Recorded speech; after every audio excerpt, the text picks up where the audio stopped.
కేవలం 90 సెకండ్స్ లో 5 హెడ్లైన్ వార్తలు చూసేద్దామా? స్వెన్ నెట్వర్క్ సుత్తిగా సుత్తి లేకుండా. దేశంలో చమురు గ్యాస్ ఉత్పత్తి పెంచేందుకు భారత్ సిద్ధమైంది. ఇందులో భాగంగా ప్రభుత్వ రంగంలోని ఓఎన్జీసీ ఓఐఏ తొలి దశలో అండమాన్ నికోబార్ ద్వీపం, సౌరాష్ట్ర, బెంగాల్ బేసిన్స్ లో చమురు సహజ వాయువు నిక్షేపాల కోసం వచ్చే ఏడాది కొన్ని కొత్త బావులు తవ్వబోతున్నాయి. అండమాన్ కు దగ్గరలోని మయన్మార్, ఇండోనేషియా సముద్ర జలాల్లో ఇప్పటికే చమురు గ్యాస్ నిక్షేపాలు బయటపడ్డాయి. సామాన్య మధ్య తరగతి ప్రజలపై ధరల భారం దించుతూ జీఎస్టీ మండలి ఇటీవల కీలక నిర్ణయాలు తీసుకుంది. ప్రస్తుతం ఉన్న 4 స్లాబులకు బదులు ఇకపై 2 కొనసాగనున్నాయి. ఇక జీఎస్టీ సంస్కరణలు నేటి అర్ధరాత్రి నుంచి అమల్లోకి రానున్నాయి.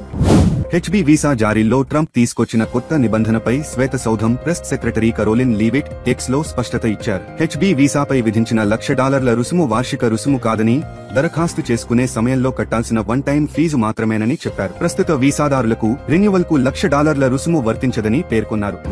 భారత ఉప రాష్ట్రపతి సిపి రాధాకృష్ణన్ ఈ నెల 24న విజయవాడ రానున్నట్టు తెలిసింది. దసరా శరన్నవరాత్రుల సందర్భంగా ఇంద్రకీలాద్రిపై వేంచేసి ఉన్న కనక దుర్గమ్మను ఆయన దర్శించుకుంటారు. అనంతరం భవానీపురంలోని పున్నమి ఘాట్లో జరిగే విజయవాడ ఉత్సవంలో పాల్గొంటారు.